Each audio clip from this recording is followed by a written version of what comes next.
Welcome to the Nourish Child Podcast, a show about childhood nutrition, feeding kids, and dealing with the ups and downs of growing a healthy child. Here's your host, registered dietitian and childhood nutrition expert, Jill Castle.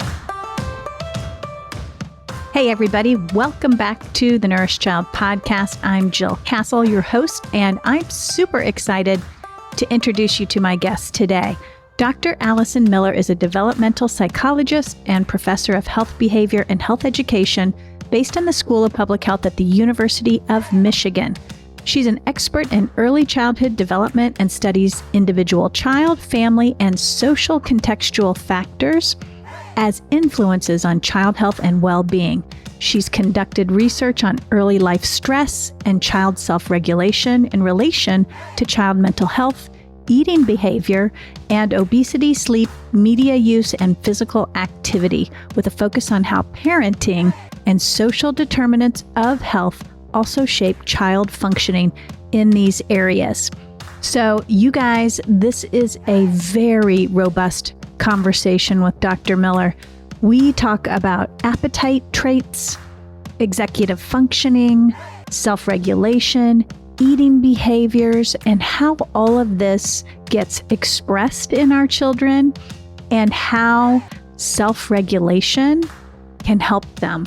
It's such a great conversation. It's one of my favorite ones I've had thus far, just because I am super interested in why kids eat.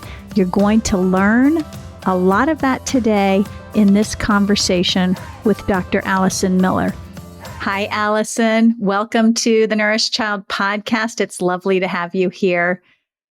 Thanks for having me. Tell us a little bit about yourself and how you got into the work around self-regulation in children, because it is a really fascinating area, I think. I do too. I'm a developmental psychologist. My training is really, my Ph.D. is really focused on early childhood development, infancy and parenting, and kind of the interplay between parents and infants and social emotional development. I've now been in the School of Public Health here at the University of Michigan for about 16 years.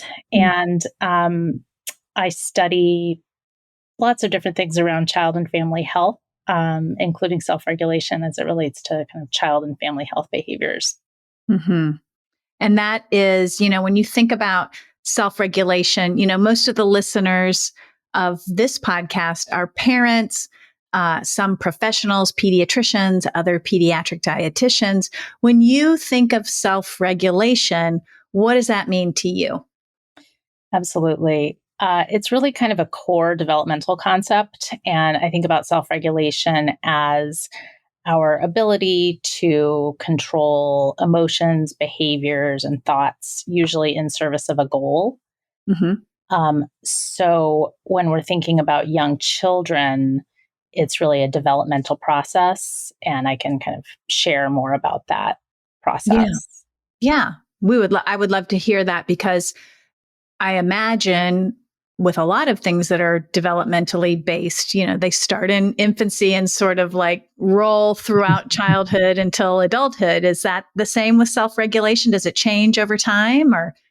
Absolutely. So really self-regulation during infancy is what we actually call co-regulation with a caregiver. So if people have heard of these kind of serve and return interactions between infant and caregiver, what we mean by that is sort of the infant will make an interactional move, sort of gesture or coo to the caregiver, and then the caregiver can respond to that. Mm-hmm.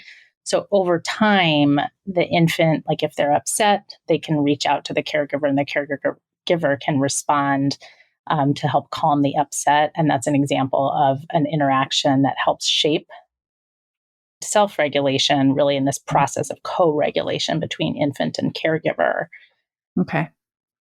I imagine with appetite cues and feeding, since that is such a big part of infancy, that's happening for that as well. Absolutely. So in that feeding context, the infant is giving cues, the caregiver is responding to cues. One thing to note, actually, with regard to that is that infants vary, and I talk about this all the time. Infants and children and later adults vary in their clarity of cues, their and their emerging self-regulation as a result of lots of different factors, including temperament. So the idea of how a child is sort of physiologically wired really plays into this idea of self-regulation, certainly in those early years. Yeah, I spoke with Mary Sheedy Kersinka, who was the author of Raising Your Spirited Child. I don't Yes. know, but she is like a guru on temperament and how it is really hardwired. But there are other factors too, right? I'm thinking just environmental factors. 100%. What are some of those? Yeah. Yeah, so a lot of my work actually, I'm focused on these sort of early child factors, but one thing that's so critical to keep in mind is our environment and how that shapes everything, including our self-regulation. And so what really unfolds over the child's early life is that interplay between temperament, parenting, the other kind of social environments that children interact in. So, for example, preschool is a context where we see a lot of research on eating behavior and sort of how peers can shape a child's eating behavior. Um, some of our research has looked at really kind of stress and the stress of the home environment and the context in which a family is living. So things like food insecurity, poverty, general other stressors in the family's life can certainly impact the feeding context, parent stress, and also child self-regulation and eating behavior. So it's complicated. It is. It is. And so can you give us an idea of what it might look like if a child is not good at self-regulation? With regard to eating behavior, the types of things that researchers have studied, and parents bring in concerns around are things like out of control eating, overeating. My child is constantly eating, constantly asking for food. These are kind of both questionnaire items that we ask parents as researchers, but also real concerns of parents sometimes. Yeah. So that's kind of what dysregulated or poorly regulated eating can look like. So, right now in this book I'm writing a chapter on eating, and some of the things that I've sort of discovered, and I would love your perspective on this, is that there's a genetic component to appetite traits. So one of the things is food responsiveness versus satiety responsiveness. Can you explain those two things and how they might show up? I think you sort of alluded to that in some of those comments earlier, but how those two things differ and how they might show up. Absolutely. So food responsiveness is the idea that we are responding sort of to cues in our external environment that come to us around food. These happen all the time to all of us and even to little kids, even in sort of media contexts. I'm sure you've thought a lot about that as well. So we're all influenced by these sort of external cues to food.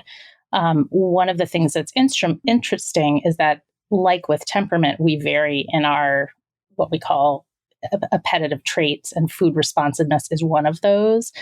So we can research has really shown that people have different individual differences in terms of how responsive they are to these external cues.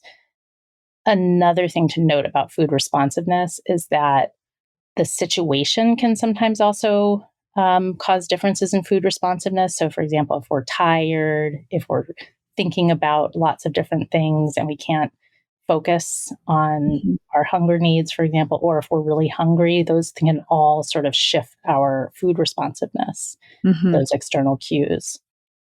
So what I hear you saying is that food responsiveness is sort of, it's like when a parent will say, my child's really triggered by food, triggered by candy, can't be at a party without like diving in and is out of control with their eating. Is that an example of being food responsive? That's a great example of being food responsive. Yes. Okay. And one that parents face all the time.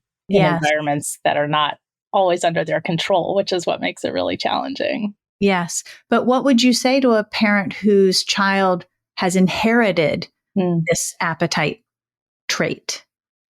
Well, I do think the concept of temperament is helpful here because if you think about it, anyone who's interacted with lots of children, had more than one child, can kind of resonate to that idea that temperament really varies between kids, and so can appetite and these appetitive traits: food responsiveness, satiety responsiveness, enjoyment of food, reward sensitivity. So all of these kind of food related appetitive traits can vary. And so I sometimes say, just like you wouldn't, you keep an extra eye on your impulsive, active child who might run out in the road in terms of their temperament, you may need to sort of monitor the food environment, somewhat more tailored to your child's appetitive traits. And so I think that's one way to kind of conceptualize that for parents, that in a way that I think could be helpful. To think about how your children respond differently to like the same food stimulus. I think it's, to me, it was super fascinating having, worked with families for so many years and hearing this real concern from parents and understanding that there is like sort of an inherent basis to that. It's not a failure on parenting. It's not a, it's just sort of a part of who their child is. And what is interesting to me, and I'd love your perspective on this, is that there's a lot of talk, where is the line between setting that child, that food responsive child, up for success, and that fine line with restrictive feeding, which we know food restriction or restrictive feeding practices can drive sort of that focus, over focus on food. And so those two things together, it starts to get to be like this blurry line, like what's good for the child and what is going to be sort of crossing the line and turn out to be not so good for the child. I'm interested in your perspective. Yeah. Rather, as you said, it's a fuzzy line. So yeah, that's a real tension. And so I think we all are, many of us are sort of hypersensitized to not restrict in that way that you described, in terms of not putting too much focus on restriction. However, I'd also say we live in such a what we call obesogenic or obesity promoting food environment that it's hard not to have some control, restriction, moderation operating. And so I think that one thing that can be helpful to think about is the food environment, especially for a younger child. It's easier to control what you bring in the home, and not being restrictive, explicitly around certain particular foods that can be, never consumed. That's not very healthy. But the idea of managing a food environment and providing nutritious and also filling choices when possible, so that the child's not actually hungry, because we also know that there's genetic and other variation in hunger, and it's kind of difficult to tell. Yeah, no, I like that. That's how I sort of think about it too. It's especially for little ones, out of sight, out of mind. If it's not there, it's not something that you have to navigate and negotiate every day. Right. Especially for a child who's food responsive, or even, like you said, impulsive. Their executive functioning might tend towards more impulsivity. I just think that, abundant availability is very difficult for these children. Yes. I think it relates to self-regulation and executive function, as you mentioned, because we all live in this environment of food abundance, many of us. And so often also the abundant foods are not the most nutritious ones. Those foods take some more work to acquire.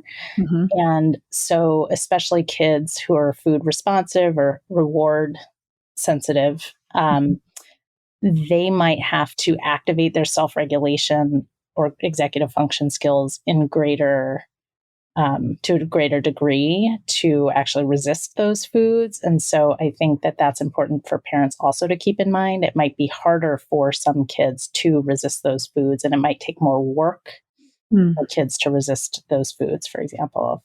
Yeah. Yeah, that's really good. Can you explain reward sensitive? I'm not sure the listeners will know what that means. Sure. Or reward responsive is another way to think about it. It's that Okay. idea that, again, sort of biologically, certain people are more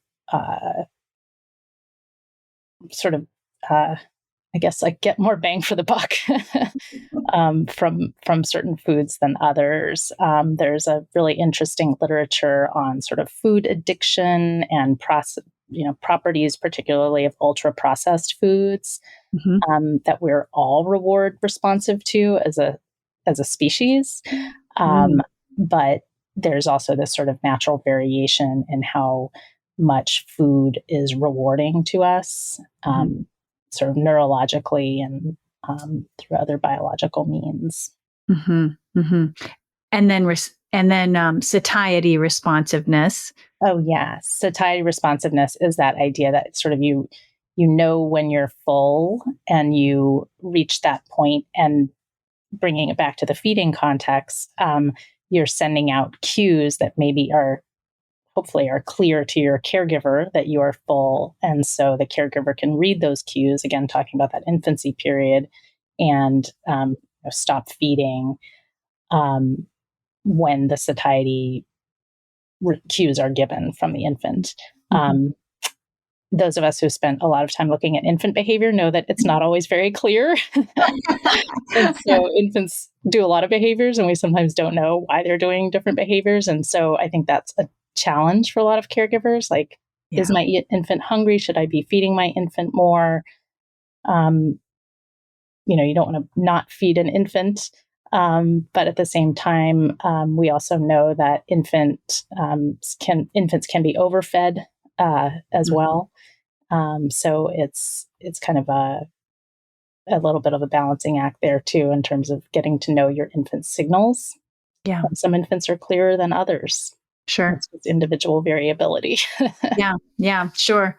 And what about children on the maybe on the smaller bodied side who might have satiety responsiveness, who might have those signals firing? I feel like I had a child Mhm. like that I raised who, boom, done. Like it didn't, when he was done. Mhm. And it could be, the whole plate of food was eaten sometimes, and Mhm. sometimes just it was picked at. And, I know parents out there who might have a child who, looks like perhaps a quote unquote picky eater because they just graze and they hardly eat anything. I'm wondering if a child like that might be an example of a child who might have more satiety responsive Mhm. traits. Mhm. Absolutely. So that child might reach satiation, so be full, with less food than another child, because they're more aware of their feelings of fullness. Mm-hmm. And yeah, for a parent who's sort of worried my child's a picky eater, that might create kind of a feeding dynamic where the parent's trying to feed more, even if the child is full and aware that they're full. And again, thinking about what that child's state is. Maybe that child's stressed. Maybe that child's, you know, sleepy. Mm-hmm. There could be other things going on, but that child could also be an example of satiety responsiveness. Right. Why, you've mentioned stress a couple of times, and I think you've done some research on Mhm. stress. Can you tell us a little bit about how does stress play out in a child's ability to self-regulate? Like how do those interact? Yeah, great question. So in the eating domain, one thing that we know about stress is that when we are biologically stressed, our physiology or our stress biology, our biological responses to stress are actually soothed by certain foods. So foods that are high in sugar, fat, and salt are actually biologically soothing to us. Mm. So if you think about that sort of cycle, if we feel stressed and then we eat those kinds of foods and those make us feel calmed and better, we can see kind of how that cycle could perpetuate. Mm-hmm. And then we bring self-regulation into the mix, and really self-regulation is sort of functioning to calm the system down in the case of emotional self-regulation, focus attention in the case of sort of cognitive self-regulation skills, help us inhibit behavior, maybe if we're feeling impulsive behavior to reach out and grab something that we'd like to eat. So self-regulation can kind of pull that back in. Mm-hmm. We know that when we're stressed, our self-regulation in general is often sort of decreases. Mm-hmm. And so they're very intimately related, and increased stress over time. So kids who are, for example, growing up in really chronically stressed households are more challenged to develop sometimes effective self-regulation because their environments are not as predictable. And that idea of really predictable, consistent responses are important for that early development of self-regulation skills. Okay. So when you're talking about stress, that could be things like poverty. It can be food insecurity, as you mentioned before. But could it also be things like, getting bullied at school? Could it be, I don't know, difficult peer interactions? Kids change a lot. Their nutrition needs, eating habits, and food preferences do too. So much so, it can be hard to keep up. The Nourished Child, a website designed for parents who want more nutrition education, helps parents like you get crystal clear on raising good eaters. We've cracked the code on nourishing the whole child, whether you're raising a baby, a teen, or a child with health concerns. Our nutrition school and parent education programs help you get the inside scoop on food and nutrients, positive food parenting, and building self-motivated, autonomous kids who are good eaters. Visit thenourishedchild.com today.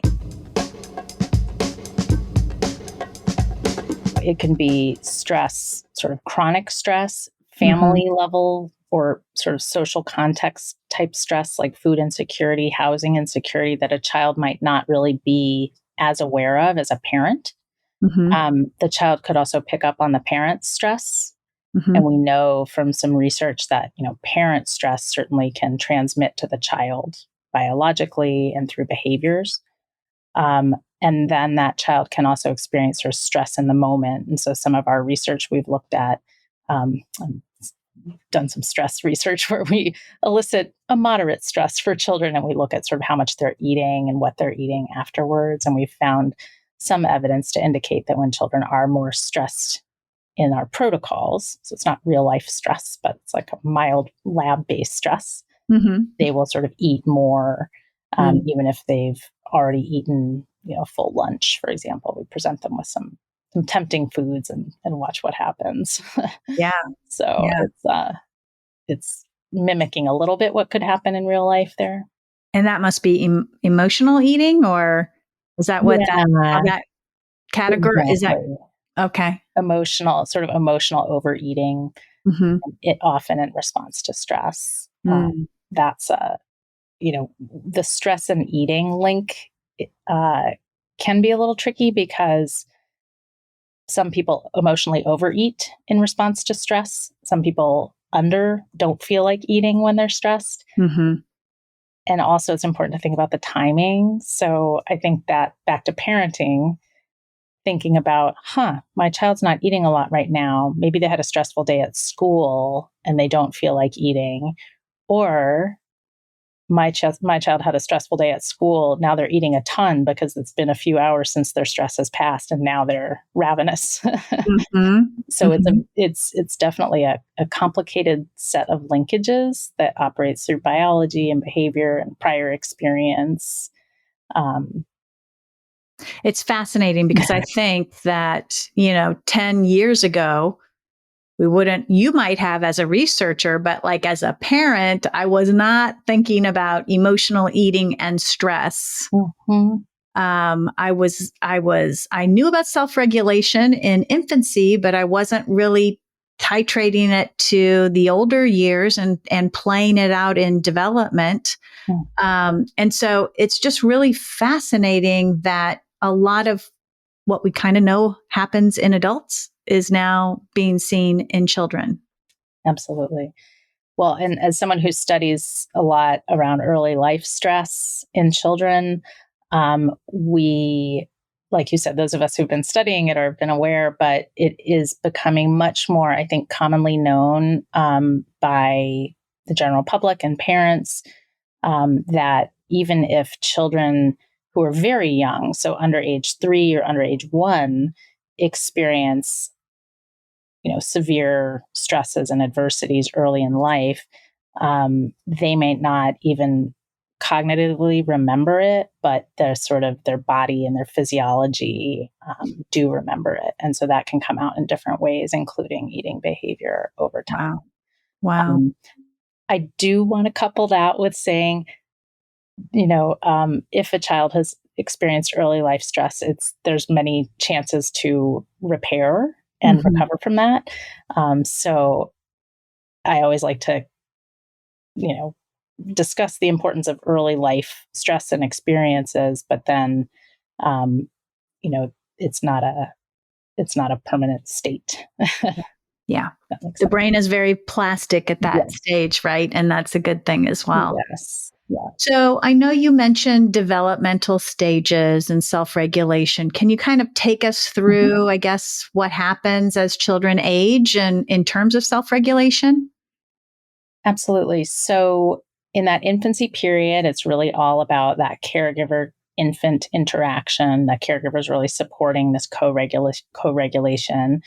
What really happens sort of during those toddler and preschool years, we see a lot of examples of sort of struggles to overcome big emotions and big feelings and lots of impulsivity. That's kind of the natural state of a toddler age child. So like 1 to 3-year-old, right? Like Big emotions. that's what they're doing. That's what they're all about. And so by the time that kids hit preschool, like 3 to 5-year-olds, most kids, at least in this country, are attending preschools with a group of other kids and a teacher. And so they're sort of learning to kind of function as a group member and have to pull together some level of self-regulation to control those, again, big feelings that can arise in group sharing, take your turn, wait your turn kind of situations. And so those are really developing across early childhood. When we talk about executive function, which is sort of a cognitive element of self-regulation, we're talking about most commonly things like working memory, cognitive flexibility, or this idea that you can shift between different kind of modes of thinking or different choices. And then we also talk about behavioral inhibition, which is really impulse control. Yeah. And so a number of those skills kind of develop more over those school age years. They're developing in early childhood, but if we think about those skills in school age kids, so like 6 to 10-year-olds, they're really important for sort of schooling and academic achievement and problem solving. And so I would say those skills are sort of on display in that time period. There's lots of early childhood precursors to those. But what we also know is that these continue to develop even into our late 20s, many of these executive function skills. So you hear a lot about sort of the adolescent period, it's disrupted by puberty and focus on social peer interaction and all this internal and external influences. But thinking about their executive function skills, they're really still actively developing that whole adolescent to really emerging adulthood period, because their prefrontal cortex is not yet fully developed until about that time. Yeah. So, and executive functioning, just for parents out there who might be listening, it's really sort of making decisions about the behaviors that you're going to participate in or react to. I mean, I know it incorporates, context of what you remember, what you've learned, and incorporating that in your decisions. Right. It's those sort of cognitive skills that underlie a lot of our decision making. And when we think about, kids getting into sort of broader contexts and making bigger, more impactful decisions, like what teens are doing, that's when executive function skills also become really important around kind of risk-taking behaviors, impulsive actions, and then thinking actually back to reward sensitivity, things like substance use. There's of course an interplay there with executive function skills and decision making, and being able to kind of think ahead about what those implications of your current immediate impulses or decisions are. Another important piece of executive function as we get older. Yeah. Forecasting. Yes. What will happen. Yeah. Yeah. Future orientation. Yeah. Parenting teenagers is not for the weak. For the thin-skinned. When we think about self-regulation of eating, you hinted towards a couple of challenges that make it harder for children to self-regulate. The food environment, for one, stress for another. Are there other challenges that come to mind for you? When I think about talking with parents, I think there are those sort of individual child challenges, like appetitive drive, as we were talking about earlier. So how that varies across kids, and especially, again, being a parent of more than one child myself, one kid can act one way and you think you've got it under control, and then another kid can sort of surprise you and act a different way. And so it throws some of our parenting confidence into doubt. Yes. And so I do always like to say, there are these child factors that can sort of just present different challenges. I guess one thing that is hard, but I think important in parenting in terms of self-regulation, is just trying to provide those structured and expectable, predictable environments as much as we can. I think we think about it a little bit more even with very young children, because we have nap time and meal times, can sometimes be more planful, or at least more frequent. But I think it's an important concept to keep in mind as children get older. And I think we all benefit from structure and routine. So it helps support our own self-regulation, I would say, also as parents or as adults who are trying to model self-regulation in a variety of domains for our kids. So I'm not sure if that's as much challenges or maybe sort of strategies to combat some of these challenges that come up.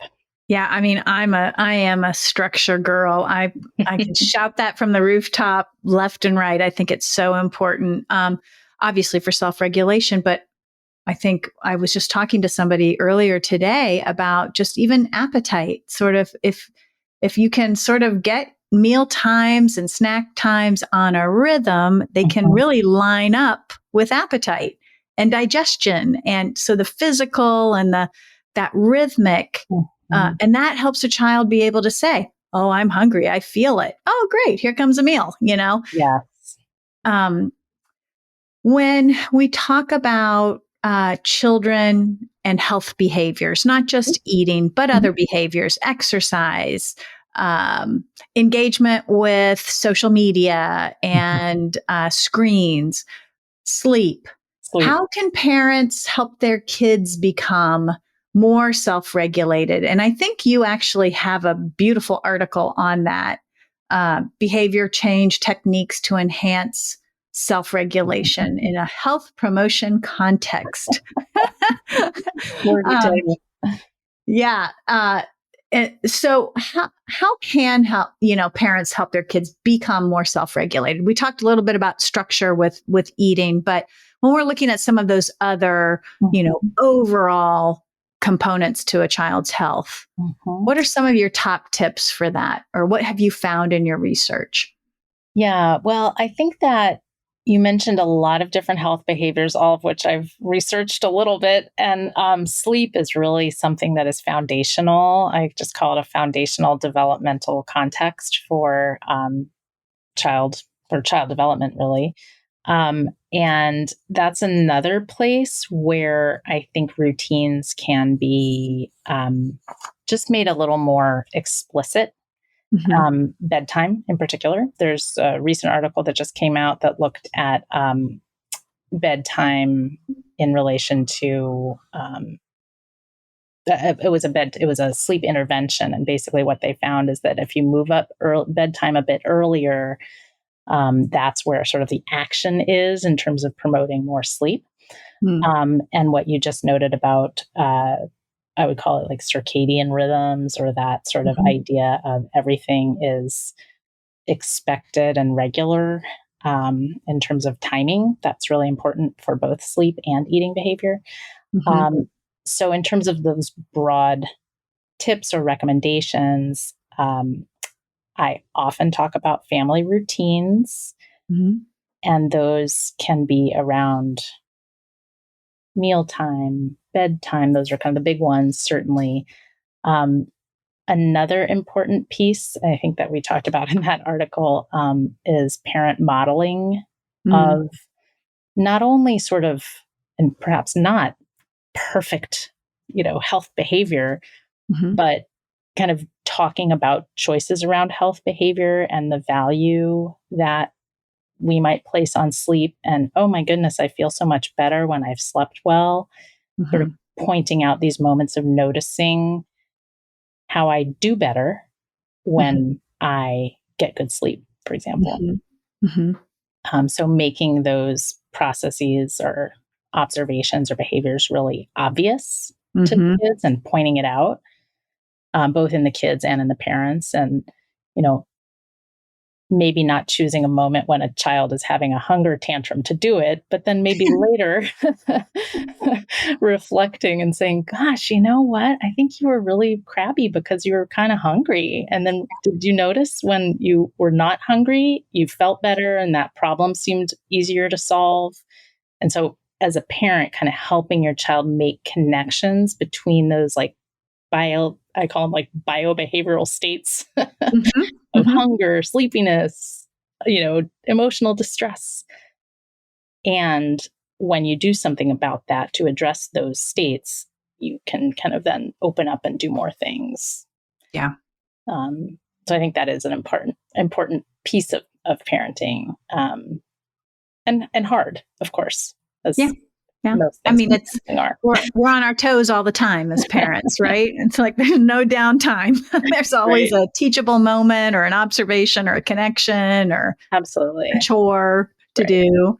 And I'll say too, just on that note, because of that, any given, because I study parenting, there's so much, especially in the eating and feeding domain, there's so much parent blaming that happens. Yeah. And I really like to try to emphasize there are always more chances that you get to, bring these messages home and to structure the environment and to try again, like therapy. You have many opportunities to kind of work on these considerations. And so, just trying to kind of point out the positive moments of connection, I think, are really important.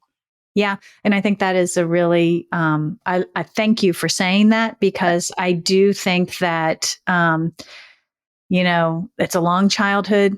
You have these kids 18 years, 365 days a year times 18. I mean, there's just a lot of opportunity to just keep honing the utensil, right? Just keep sharpening your skills and learning more. my drive has always been to just sort of bring more understanding to nutrition for kids and feeding for kids, and just this whole, understanding of, every child's different, even with their eating habit, their eating style, their appetite, their ability to self-regulate, and all of that ties together, and produces, the child that you're looking at the dinner table and what they're doing, right? Absolutely. Absolutely. That whole child perspective, right? Because children are not just their appetite or their sleep behavior or their physical activity behavior, or their, emotion Size. and Or their size or their temperament, or there's so many facets to a child that feed into again what you're getting up out of bed and sitting at the breakfast table with, and I mean all of these things, and they can change every day, right? So if parents or professionals who are listening would like to learn more about cultivating self-regulation in children, do you have like your favorite resources that you'd like to share aside from your own research? One site I go to a lot, and I do this when I teach in the School of Public Health. I teach masters in public health students who are not necessarily going to go out and work directly with children and families, but I talk a lot about how can we infuse this understanding of child development and kind of family needs into whatever context you're going into. So you could be a nutritionist, you could be a public health, department lead, that kind of thing. And so one of the resources I like to bring up is that Center for the Developing Child. They're based out of Harvard, and they have a lot of good resources on sort of development of self-regulation, the importance of early self-regulation, parent-child relationships, parents' own self-regulation and early experiences. So that's one. And they have a lot of good little short videos and little explanatory pieces around child development that also kind of contextualize it to say a lot of children are growing up in tough circumstances, and here's what we know. So that's one. And then I guess I would also say there are a lot of resources at, for example, like the Annie E. Casey Foundation, again, to kind of get that broader picture of what children are kind of going through. And that's beyond eating behavior, but touching on considerations of children, mental health of children, what families are facing, the stresses families are facing, and that kind of thing. So if people are like on the lookout for, a report about what we know about this group of kids, that's a good resource that I tend to go to. Okay. I think, thank you for that. I think that, and you probably feel this too, that parents are just so, overwhelmed with health information at this juncture and how to raise a healthy kid, and so much guilt, and that you mentioned before. And so, I think what's coming out now is just that there's just so much more to know. It's not just eat right, move more. There's just so much more, and I personally hope that listeners find that freeing and positive and exciting, because it's you don't have to just focus on what your child's eating and whether they're getting out the front door and staying outside for an hour. There's so many other nurturing good things that you can learn about your child and help and focus on. And so this whole concept of self-regulation and eating and all the things to, help children become self-regulated with their eating and with all the other health behaviors that are important is I really appreciate having you come on and talk about that, because I think it just opens another window for parents to be able to view their child and see what's going on with them. So if listeners would like to get in touch with you, Alison, how could they do that? They can send me an email. Okay. And I could say my email address. I can put it in our show notes. I have it for you. Put in the show notes. I have a website. One thing I think as you were just finishing up talking, I was thinking about, I don't know if I explicitly said that importance of relational health, kind of between parent and child. That's something that, again, you have many opportunities to build relational health across the course of your life with your child. And that can happen in small moments that are just repeated. And so much of what we know about self-regulation is that it develops in this relationship context. We think about it a lot in infancy, but somewhat less as kind of kids get older. And I think it's important to kind of remember that relational health is an important concept kind of throughout development. Yeah, for sure. Thank you for adding that, because if that relationship isn't in a good place, then everything else becomes harder, right? Right. It's just such a good resource, and it's really helps. Its function is to repair, when things are kind of falling apart, and also serve as that secure base for children to go out and explore and do new things, and then they can kind of come back and check back in. So that's really foundational, really for most things child development related. Yeah. Well, I'm obsessed with child development. I just will tell you that. That's where I co-authored Fearless Feeding. We have like a whole section on child development. I just love how it informs why children do the things that they do. Yeah. It just gives such a window into what their motivations are. So I appreciate that. And I appreciate you coming on the show. Thank you so much. Really lovely to talk with you. Absolutely. Thanks so much for having me.